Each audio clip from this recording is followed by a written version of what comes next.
The people of Burkina Faso, brothers, sisters, sons and daughters of this red earth, heard his voice not as a captain, nor as a head of transition, but as one of their own. Ibrahim, a son of this soil, a soldier with his nation's love in his heart, stood before them. In the streets of Ouagadougou, in Bobo Dioulasso, in the distant villages of the Sahel, he saw the same fire in their eyes, the fire of dignity, of hope, and the will to say, enough. For too long, outsiders told Africa's story from polished offices in Paris, Washington, or London. They made films, wrote books, broadcast news, but always about poverty, hunger, and helplessness. They called him a reckless radical, a threat to the West. But what they really feared was not him. It was a united people who chose to take charge of their own destiny. They wanted Burkinabe to believe they were nothing without foreign loans, lectures, and aid. They dug gold from under their feet, took riches from the land, then returned with studies about Burkina Faso's poverty. This modern colonialism wore suits and ties, spoke the language of diplomacy, but its mission stayed the same: keep Africa weak, divided, and dependent. But the people were ready. The time for chains was over. The time for begging was gone. Now was the time to write their own story, to build a future with their own hands, minds, and resources.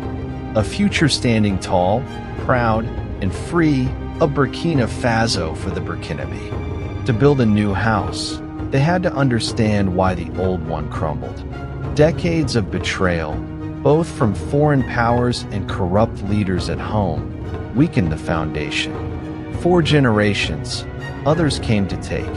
First people, then rubber and cotton, now gold, manganese, and uranium. The land is rich, but its people poor, because that wealth flows into foreign banks, lining pockets of corporations with no loyalty to Burkina Faso. The betrayal stung deep. Past leaders signed contracts that stripped the nation's wealth for a handful of favors, built themselves mansions while families lived in mud huts, rode luxury cars on broken roads. Corruption, like a disease, fed foreign corporations and greedy officials alike. When the nation was hungry and poor, they offered loans, new chains, heavier than the old ones. They dictated how the nation should live, what to sell, what to privatize. But that was no freedom. That was slavery wearing a friendly mask. They didn't want Burkinabe to grow their own food, build their own machines, or stand on their own feet. A self-reliant people cannot be controlled. When a leader like Thomas Sankara rose and said no more, they isolated him, branded him a terrorist, armed chaos to destroy him from within. But now, the people see clearly.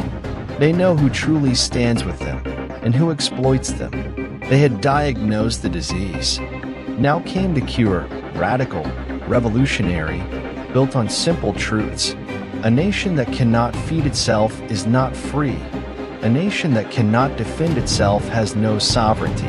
A nation that cannot house its people has no dignity. The first action was bold, declaring that the wealth of Burkina Faso belongs to its people. Foreign mining companies were called to the table. The days of taking 90% and leaving 10% behind were over. Revenue would no longer hide in Swiss accounts but flow into the national treasury. When some companies threatened to leave, they said, go. They would rather manage their resources themselves than hand over most of their gold for someone else's profit. Next, they tackled corruption. From day one, he made it clear, the people's money is sacred. Anyone caught stealing from the nation, minister, official, soldier, would face the law. Luxury fleets of government cars were cut. Unnecessary foreign trips ended. Wasteful spending was stopped. Money once lost now went back to build the nation. But the most powerful action was relying on the people themselves. A revolution cannot rest on one man, but on millions. They launched a national effort in agriculture to grow what they eat and eat what they grow. They mobilized the youth, the country's greatest asset, and gave them tools to learn construction, modern farming, technology. Volunteers stepped up to defend their land, standing beside the army to protect villages from real terrorists. They were patriots, building and defending side by side. And then came the vision, the City of Hope. Not just a plan on paper, but a living promise. 50,000 new homes, given freely to those in need. Families displaced by terrorism, the poor living in overcrowded neighborhoods, young couples with no hope of owning a home, brave soldiers, teachers, nurses, and farmers, the backbone of Burkina Faso. This city would be more than houses. It would be a community. Homes built with local materials, designed for the climate, powered by the sun. Clean water in every neighborhood. Schools to teach true African history. Clinics to care for mothers and children. Plots for community farming to fight hunger.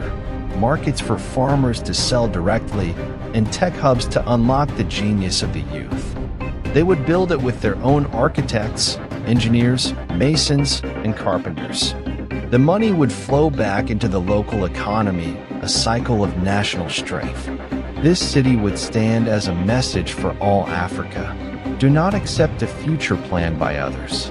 The future belongs to those who dare to build.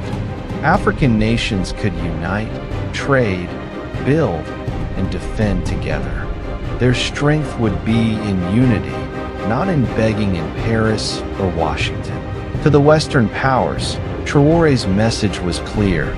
They did not seek enemies, but equals. They demanded respect. True democracy was not just voting every 5 years. It was dignity every day. Roofs over heads, water for children, schools in villages, food on tables. They wanted fairness, not lectures. They would work with any nation that respected them, but never again serve anyone. The city of 50,000 homes would be their declaration of independence, not written on paper, but built in brick and mortar on African soil. It would be a living monument to the struggle and victory of a united people. When children walked its streets, they would not see foreign charity. They would see the work of their parents' hands. They would know they belonged to a proud, capable, free people. And so, the leader called on every citizen to become a builder. The farmer, the mother, the teacher, the soldier. A new day was breaking over Burkina Faso. The dawn had come. Homeland or death, they would overcome.